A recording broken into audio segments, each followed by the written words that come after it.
evening. I'm Teresa Skubic, and this is Forum Daily for Thursday, April 24th.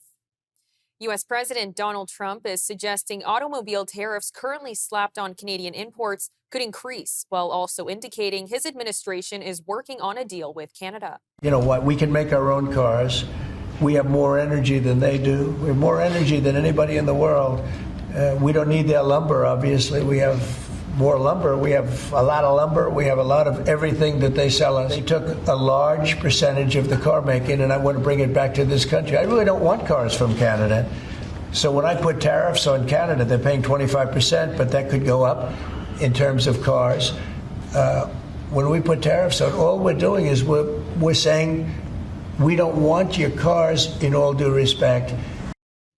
The U.S. has put 25% tariffs on all automobile imports, with a partial carve-out for vehicles made under the Canada-U.S.-Mexico Agreement on Trade.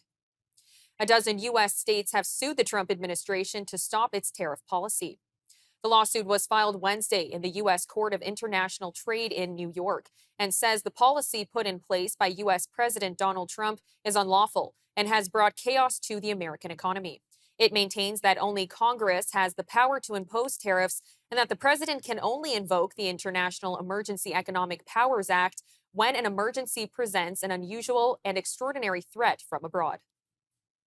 During a campaign stop in Victoria on Wednesday, Liberal leader Mark Carney detailed his plan for how Canada will not just survive the Trump tariff crisis, but emerge even stronger than before. The first part of his plan involves the timber industry and decreasing its reliance on the U.S. The first thing we're doing is to reduce the forestry sector's reliance on the United States, while simultaneously tackling the housing crisis. In my first weeks as Prime Minister, recognizing the threats that the President's trade war poses for our forestry industry, we committed to invest $20 million in over 60 projects across BC to boost the competitiveness and resiliency of this sector, and also to invest in innovative, low-carbon technologies. But that's just the beginning. We will create Build Canada Homes, a lean, mission-driven organization that will not just develop new, affordable homes. It will catalyze an entirely new housing industry by investing $10 billion in deeply affordable housing and an additional $25 billion to fund the future of home building. That means prefabricated housing, modular housing, using mass timber construction. That will create hundreds of thousands of high-paying, not just jobs, but careers in the skilled trades and in the forestry sector. The second part of his plan focused on the energy sector, specifically making investments in Canada's energy supply chain. The second thing we're doing is to invest across the entire energy supply chain to make Canada an energy superpower. That starts with critical metals and minerals, vital components to build everything from solar panels to electric vehicles. The market for these minerals is currently dominated by China and Russia. That must change. In addition, Mr. Carney has vowed to double funding for the Indigenous Loan Guarantee Program, raising it to $10 billion. And there is pressure on Mark Carney today to explain contradicting reports about his call with Donald Trump last month. After the call, Mr. Carney said that Mr. Trump, quote, respected Canada's sovereignty. But according to two sources who spoke to Radio Canada, the idea of making Canada the 51st state was brought up by Mr. Trump during the March 28th call. Jagmeet Singh questioned if Mr. Carney can be trusted to tell the truth if he's the one negotiating with Mr. Trump after this election. But we're also worried about what the negotiations are going to look like. And we recently learned that Mark Carney wasn't being totally straight up with us when he told us what happened with his first phone call with Donald Trump. He said that Donald Trump respected our sovereignty. Now it's come out that he instead actually brought back up the 51st state and again threatened our country in that call. I'm worried, I think as a lot of Canadians are worried, that if Mark Carney's not being straight up with us, he's not going to be straight up with us in the negotiations. And workers are worried about what's going to be on the table. You know, workers and working people should be at the negotiating table, not on the table. And we're worried about what Mark Carney's willing to give up. what he's willing to concede. The leader of the Bloc Québécois echoed those same thoughts this morning while campaigning in Quebec. I seem to recall that you had initially described that phone call between Mr. Trump and Mr. Carney as somewhat positive. What's your reaction now that you understand that Mr. Carney may not have disclosed everything from the call, that Donald Trump did in fact refer to the 51st state threats again? It seems more and more to have been a stunt. He wanted to make a statement. I am Mark Carney. I'm the best of them all. I'm a great negotiator. I have managed crisis in the past. I would change the world. Trust me. And it appears that it never happened. That the call was not what has been described afterwards. That there was no agreement, no support for Canada's sovereignty, no beginning for a deal, just the show of a man who wanted to pretend something which appears today not to be true. I believe many people in Canada and in Quebec will say, what the hell is that? And if that is not true, what else is not true? Canadian forestry executives say U.S. President Donald Trump's shifting trade policies are creating uncertainty for the industry. West Fraser Timber Company President Sean McLaurin says that the potential inflationary effects of tariffs could weigh on future demand. During a call with financial commentators, he said the company is planning for multiple scenarios for how tariffs will impact the market. Donald Trump wants to increase domestic lumber production and has directed his Commerce Department to investigate the potential harms that lumber imports from Canada could pose to U.S. national security. An international affairs specialist suggests that China's efforts to rally nations against Washington's alleged undermining of global trade practices may be an attempt to capitalize on uncertainty. Roland Paris from the University of Ottawa's Graduate School of International Affairs says that Beijing has long sought to reshape international institutions to advance its own interests, which often puts China at odds with Ottawa. He says that Canadian businesses should take a cautious approach to China, where they still face the risk of import bans and arbitrary detainment. China says that it wants to partner with Canada to push back against what it calls American bullying. China's ambassador to Canada says Beijing is suggesting that the two countries could rally other nations to stop the U.S. from undermining global rules. Wang Di tells the Canadian press that, quote, China is Canada's opportunity, not Canada's threat. Canada imposed 100% tariffs on imports of Chinese-made electric vehicles last fall before Beijing retaliated by imposing large tariffs on Canadian canola and pork. Former MP for Spadina-Fort York, Kevin Vuong, joined us earlier today to explain why increasing ties with China would be a mistake for Canada.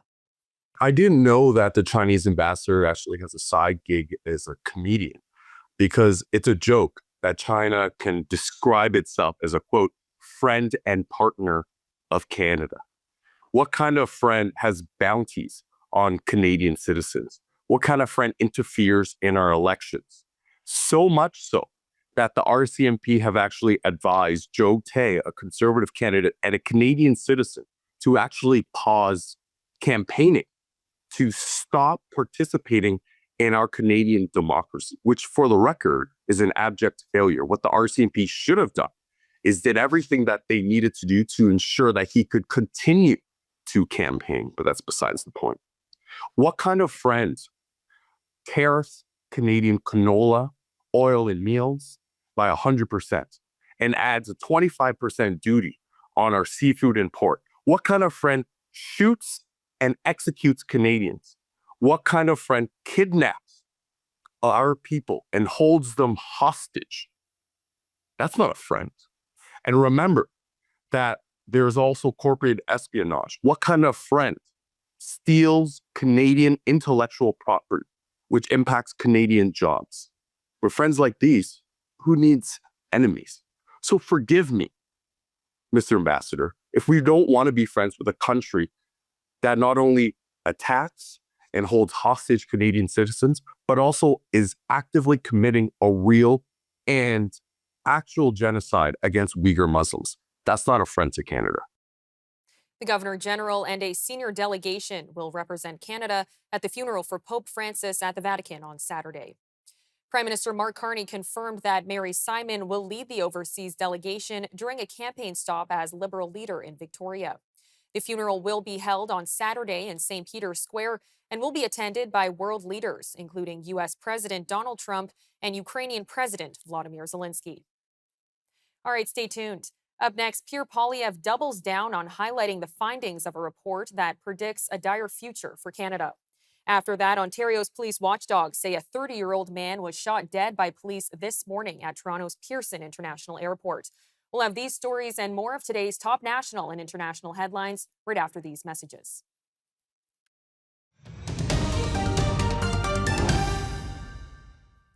As Election Day gets closer, Conservative leader Pierre Poilievre was in Halifax this morning, highlighting his platform in comparison to the Liberal platform put forward by Mark Carney. Over the next 4 years, my plan will cut the Liberal deficit by 70%, with less bureaucracy, consultants, foreign aid, and bureaucracy. We're going to cut handouts to insiders, and we're going to unleash our economy to build more homes and develop our resources. By contrast, Mr. Carney's planned deficit is going to be even higher than what Justin Trudeau promised.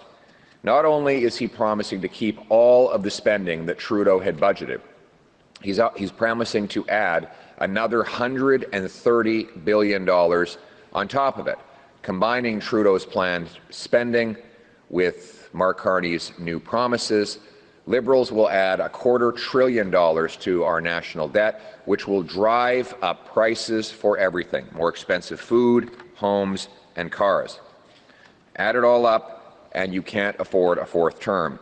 To pay for the debt, the Liberals will have to print even more money, hike taxes even higher, with inflation driving up the costs and preventing our people from affording a decent life, just like they did for the last 5 years when Mark Carney was acting as Justin Trudeau's economic advisor.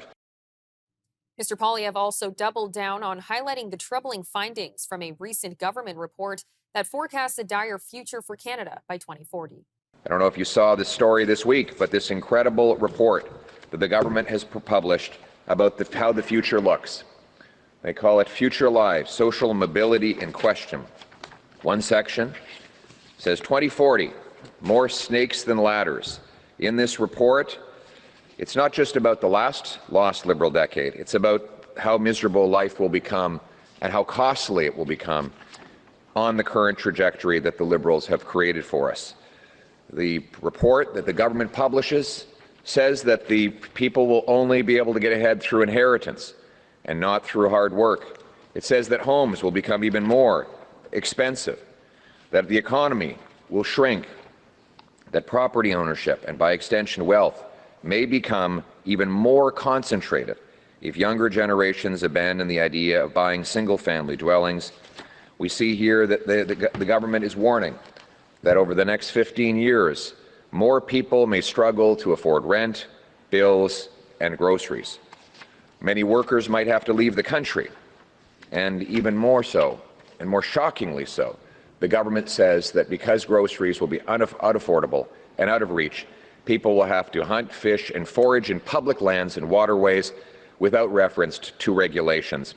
In other words, people will have no choice but to actually break rules in order to scrounge for food on public lands. This morning, the Canadian Construction Association held a press conference in Ottawa, outlining their priorities for the next federal government ahead of Monday's vote. And for far too long, governments have taken construction for granted, not taking our concern or issues seriously and ignoring our unintended consequences along the way. That is why we are here today. At the start of the federal election, we launched a Construction for Canadian campaign to call on all political parties to stop taking construction for granted and commit to real solutions that strengthen our economy by investing in infrastructure, growing our workforce, and modernizing procurement.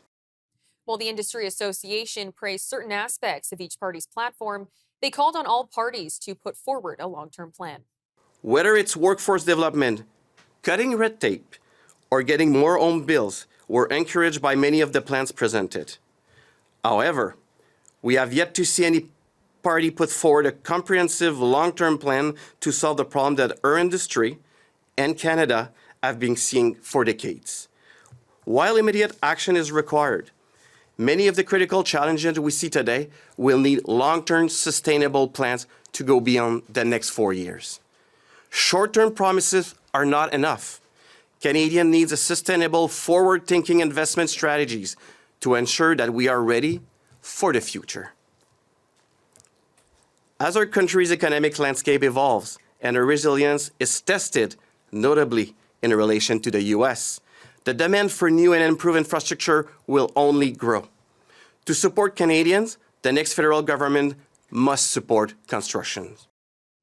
Ontario's police watchdog says a 30-year-old man was shot dead by police this morning at Toronto's Pearson Airport. The Special Investigations Unit says that 3 officers shot at a man who was later pronounced dead in hospital. Just before 7 a.m., Peel Regional Police were investigating a man in distress in an SUV at Terminal 1 departures level. They say early reports indicate that the man pulled a firearm. No police officers were injured, and the SIU says there's no known threat to the public. Air Canada has been ordered to pay passengers over $10 million in damages in a class action lawsuit. The suit alleged they were charged higher amounts than the ticket price advertised. A Quebec Court of Appeal justice says that Canada's largest airline showed ignorance when it concluded that it was exempt from a provision of the Consumer Protection Act. The ruling comes amid a debate about whether growing airline fees and fare classes amount to so-called junk fees. Aviation expert John Graddick joined us for more on the lawsuit. This is a 15-year-old lawsuit, so this is a long time sitting in the judicial mill. It's one that was brought forward by a passenger who was looking for an Air Canada fare on a website, saw a fare, booked a fare that he saw on the website, and when he got to pay, it was $124 higher than the fare that was displayed on the website. And that was the reason it was that high was because there was GST, PST, airport security charges, CATSA charges, all of those crazy things that we have as part of our aviation process. And he claimed misleading advertising. He claimed that, Air Canada was posting one price and they were charging another price. And as far as the Quebec consumer protection legislation is concerned, that is illegal. That the prices that should be displayed and the prices the customer should pay should be the same price. And Air Canada is saying no, that we don't abide by that practice. We're a federally regulated company. We don't necessarily have to abide by the Quebec consumer protection law. So there goes the claim. And it goes through the court system. Air Canada was very insistent that it really was exempt from the Quebec, consumer protection law. And finally, there's a judgment that was done in 2022 that found Air Canada liable, but no damage. So Air Canada, was not exonerated. Air Canada was chosen to get hit with a no fine, no nothing, saying you're guilty, but there's no damages to be paid. The Consumer Protection Association in Quebec appealed it, and this appeal had the judge provide $10 million worth of damages. It gets technical. People have to confirm their out-of-pocket expenses. There were 643,000 people that signed up to the class action suit, and it works out to about $14.50 per person. So not a lot of money, but I think that the plaintiff in this case, the Consumer Protection Association in Quebec, is going to appeal for higher damages, and Air Canada also is going to appeal because it still believes that it's exempt from the Quebec consumer protection law. So it's going to be appealable. On either case, we're not sure if and when, but those are the grounds for appeal, and it's not over yet. So it could take a while before you see your 2 cups of coffee coming in the mail from Air Canada. The Quebec minister responsible for secularism says the government is not ruling out expanding its ban on religious symbols to include daycare employees. He says everything is on the table when it comes to strengthening secularism in the province, including extending the law known as Bill 21 to include more categories of public employees. However, he says that the government will wait for recommendations from a government-appointed committee studying the issue before deciding whether to move forward. The workplace religious symbol ban currently applies to categories of public employees deemed to be in positions of authority, including teachers and police officers. The Crown began its case at the trial of 5 former members of Canada's World Junior Hockey team, suggesting they did what they wanted to a young intoxicated woman in a hotel room in 2018. In opening statements at a London, Ontario courthouse, prosecutor Heather Donkers gave jurors an overview of the evidence the Crown expects to present in the sexual assault trial. Dylan Dubé, Carter Hart, Michael McLeod, Cal Foote, and Alex Formanton have all pleaded not guilty to sexual assault, and McLeod has also pleaded not guilty to an additional charge. Coming up next, a spokesperson for Israel's prime minister gives an update on the hostages being held by Hamas. And U.S. President Donald Trump is accusing Ukrainian President Volodymyr Zelensky of prolonging a, quote, killing field. And after that, an earthquake with a preliminary magnitude of 6.2 has shaken Istanbul and other areas in Turkey. We'll have these stories and more of today's top national and international headlines right after the break, so please stay tuned.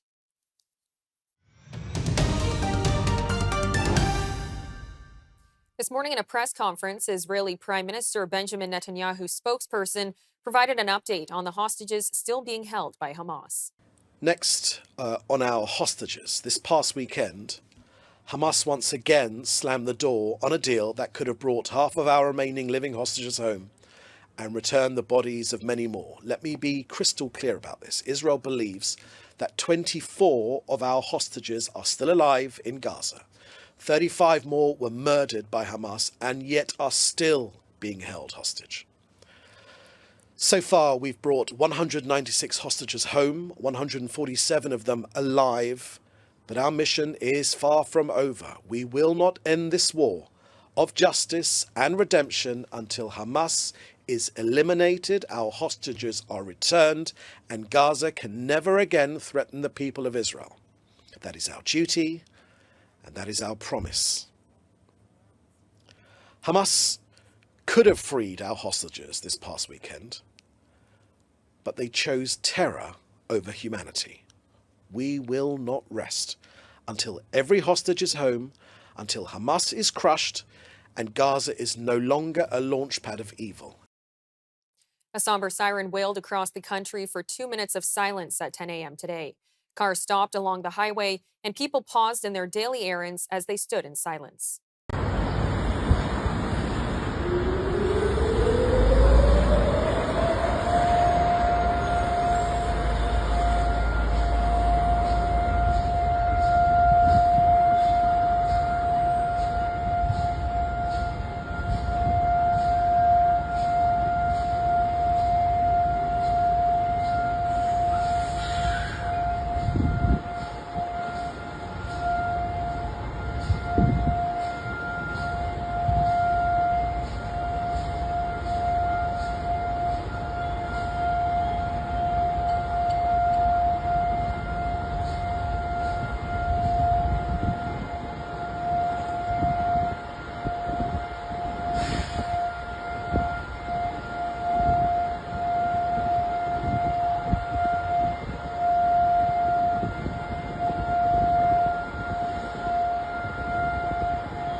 Yom HaShoah, the day Israel observes as a memorial for the 6 million Jews killed by Nazi Germany and its allies in the Holocaust, is one of the most solemn dates on the country's calendar. This morning, the spokesperson for Israel's prime minister spoke to the press on the importance of today to the global press. At 10 a.m. this morning, the nation stopped. If you were in your car, then you stepped out and you stood with your head bowed. Traffic lights changed from red to green, but no cars moved. Israelis of European heritage, of North African heritage, of Arab heritage, no matter. They stopped and they stood and they looked down and they remembered. 6 million Jews murdered by Nazi Germany, and all too willingly by their collaborators too. Many here in Israel do not need reminding. I happen to be with my dad this morning. He does not need to be reminded to remember. Indeed, his very first memory is actually of a cold, snowy winter's night in Hungary, with the night sky lit up by the flames of his family neighborhood synagogue burning and crackling into the night sky. He doesn't need to be reminded to remember. He remembers the Shoah all too well today and every day. 80 years ago, the Jewish people were defenseless. We had no rights. We had no one to defend us. We had nowhere to run to. Very few places to run to. Very few places that would take us. Today, we have our own state and defense forces, and today we have the ability and the right to stand up for ourselves against our enemies and against those who seek us harm, as we are doing today. But today, as I said, we remembered. Israel remembered not only to honor the past, but to ensure that never again is not just a promise, an abstract thought, but it is a policy. It is a government policy, and it's backed by strength, and it's upheld with resolve, and it's heard by every enemy. U.S. President Donald Trump is accusing Ukrainian President Vladimir Zelensky of prolonging a, quote, killing field after pushing back on ceding Crimea to Russia as part of a potential peace plan. It's a vicious war, and if I can help solve it, we're not losing our soldiers, but we're losing soldiers, a lot of people. And if I can solve it because of a certain ability, that would be great. And if it doesn't happen, I will say that I think Russia is ready, and a lot of people said Russia wanted to go for the whole thing. And I think we have a deal with Russia. We have to get a deal with Zelensky, and I hope that Zelensky, I thought it might be easier to deal with Zelensky. So far it's been harder, but that's okay. It's all right. But I think we have a deal with both. I hope they do it, because I'm looking to save, and we spend a lot of money, but this is about a lot of humanity. This is the worst. I get the pictures, the satellite pictures. I've never seen anything like it, of the fields after some of these battles. It's horrible that it's going for nothing. We would have never had this problem. You would have never had that war if I were president, I guarantee you that. And for 4 years you didn't have it. Mr. Zelensky ruled out ceding territory to Russia in any deal before talks set in London among U.S., European, and Ukrainian officials. Mr. Trump wrote on social media that nobody is asking Mr. Zelensky to recognize Crimea as Russian territory, but wondered why he didn't fight for it 11 years ago when it was handed over to Russia without a shot being fired. And Russia has attacked Kyiv with an hours-long bombardment of missiles and drones, killing at least 9 people and injuring more than 70.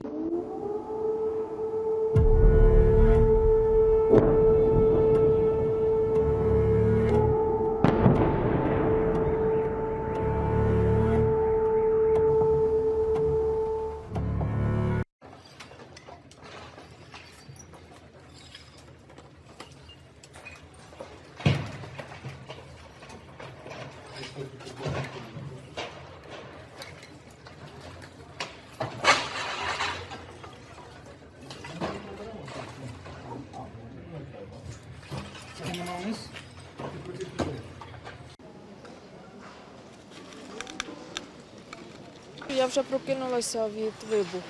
Ми вибігли на коридор з сусідами.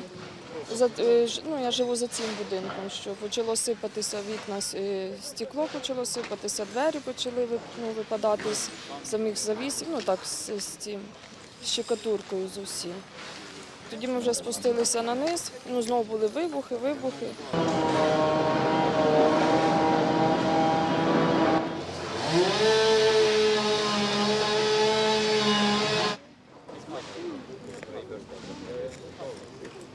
Страшно було, дуже страшно було, тому що особливо коли був вибух один, потім другий, воно пішло хвилею, побігли люди, в крові когось несли, крики, діти. Це дуже жахливо. Я не знаю.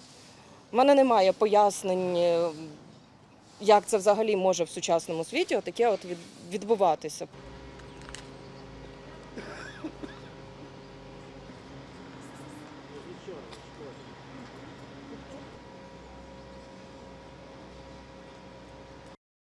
It's Russia's deadliest assault on the Ukrainian capital since last July, and it came just as peace efforts are coming to a head. Ukrainian President Volodymyr Zelensky says the attack is one of the most outrageous and has planned to cut short his official trip to South Africa and return home. President Donald Trump has offered rare criticism of Vladimir Putin in a social media post urging the Russian president to stop. An earthquake with a preliminary magnitude of 6.2 has shaken Istanbul and other areas in Turkey. The quake prompted widespread panic, and more than 150 people had to be hospitalized with injuries. Officials say there were also several aftershocks, including one measuring 5.3. Turkey is crossed by two major fault lines, and earthquakes are frequent. According to a new court filing, Hudson's Bay will start liquidating all remaining stores. An affidavit from the managing director of the retailer's financial advisor says the company is making the move because there is a low probability it will find a buyer for the 6 remaining locations. Canada's oldest company received court permission last month to liquidate 90 of its 96 Bay stores by mid-June, while hunting for investors or buyers that could restructure or maintain the business. All right, don't go anywhere. Up next, we'll have more news from across Canada and around the world. Pakistan and India cancel visas for their nationals to each other's countries as tensions rise between the two nations. And we speak to the author, Pamela Cross, whose book about intimate partner violence has been shortlisted for the $60,000 Donner Prize. After that, the professional women's hockey team is expanding, and they're adding a new team in Vancouver. We'll have these stories and more of today's top national and international headlines right after these messages. So please stay with us. Forum Daily will be right back after this.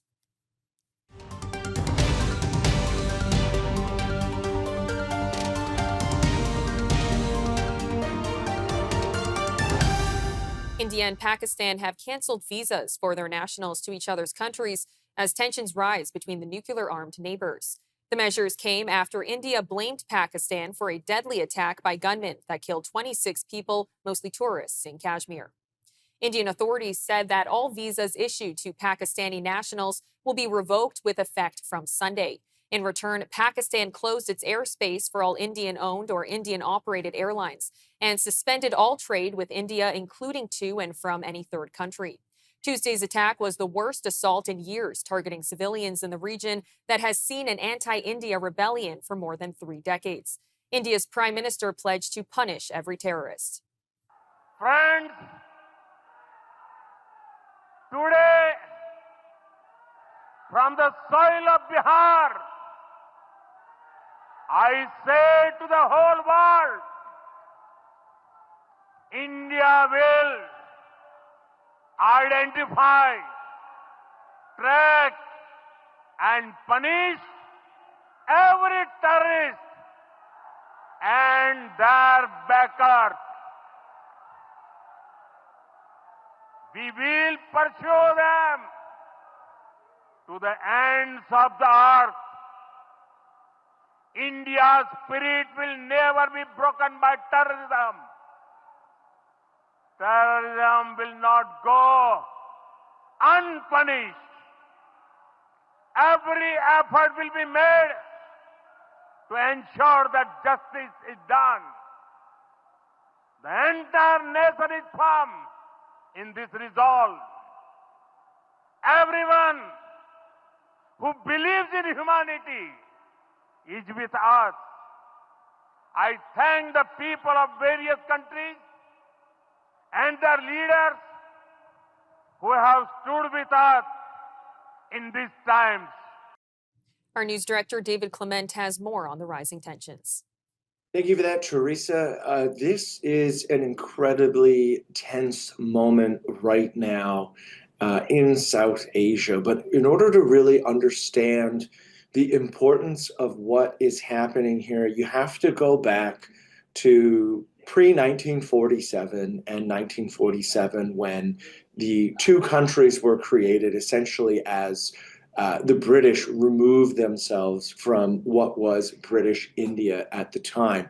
So British India, obviously under British colonial rule, come 1947, the British had prepared to exit. There was a rise in political tensions, political deadlock as as the British were trying to sort out how the subcontinent was going to be partitioned. What you had was Hindu majority India and Muslim majority Pakistan.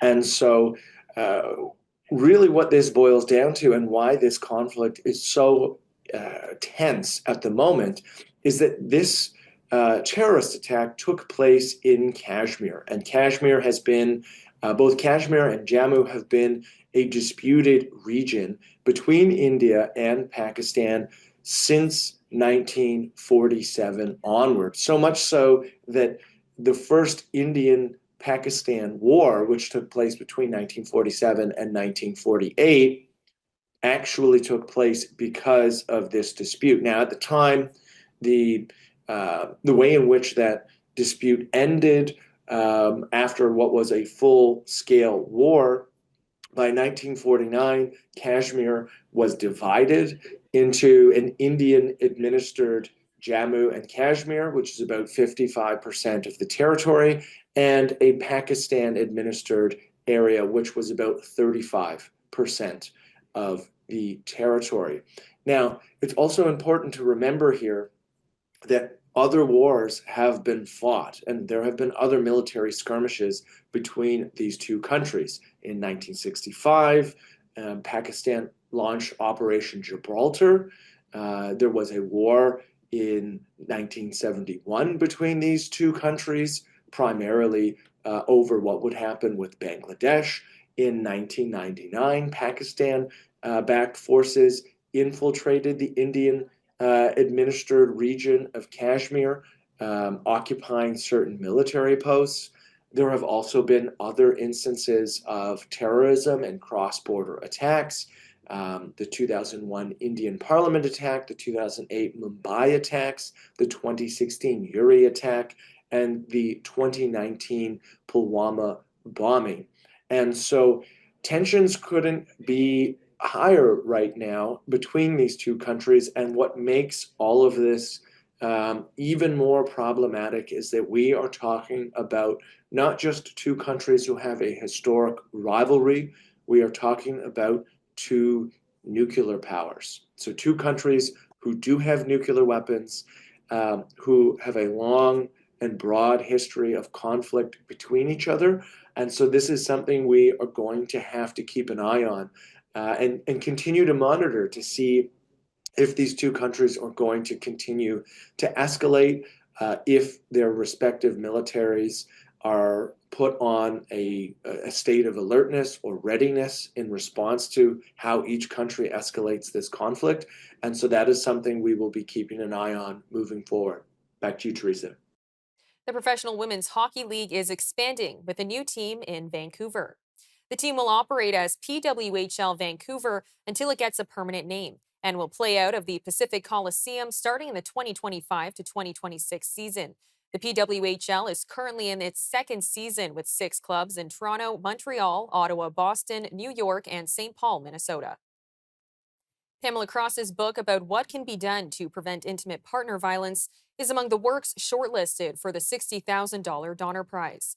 The Ontario lawyer and women's advocate is a finalist with her book, And Sometimes They Kill You, Confronting the Epidemic of Intimate Partner Violence, which jurors called a sobering and profound discussion of the crisis unfolding behind closed doors. We spoke with Ms. Cross about her book and her being considered for the award.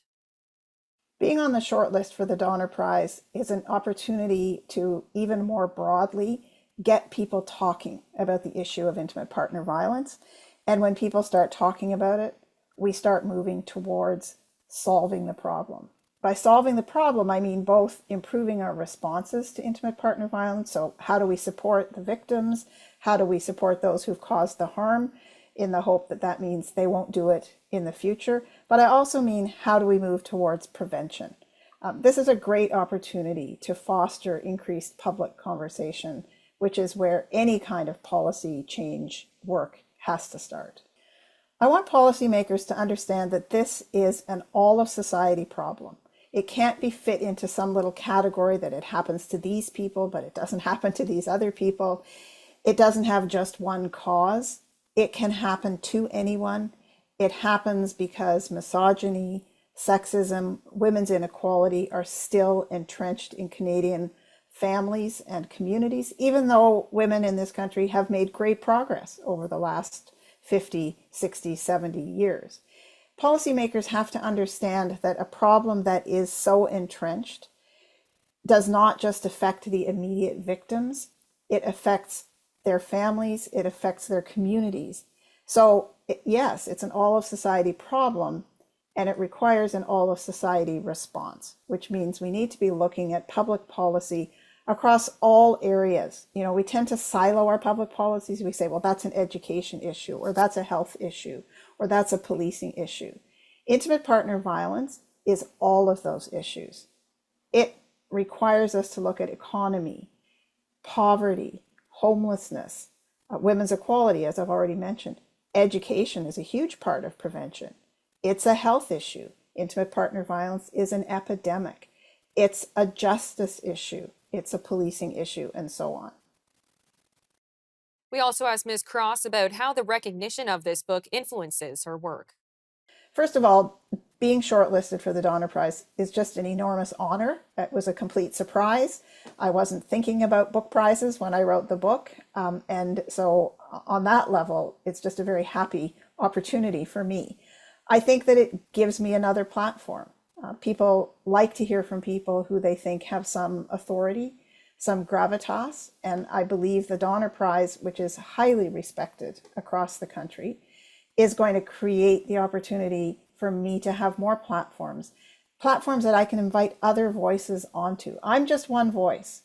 I'm a very privileged voice. I'm a white, well-educated, middle-class Canadian. I'm a lawyer. So I'm kind of part of that elite in this country. I want to have a platform where I can include so many other voices, including the voices of survivors and frontline workers and folks who've had very different lived experiences from mine, so that we can have this public discussion that we need to have, so that maybe by the time my great-grandchildren are adults, they won't need to have the conversation. I'm Teresa Skubik, and that'll do it for your look at national and international news for today. Remember, for more news on demand, you can always visit our website at forumdailynews.ca. Good night, Canada.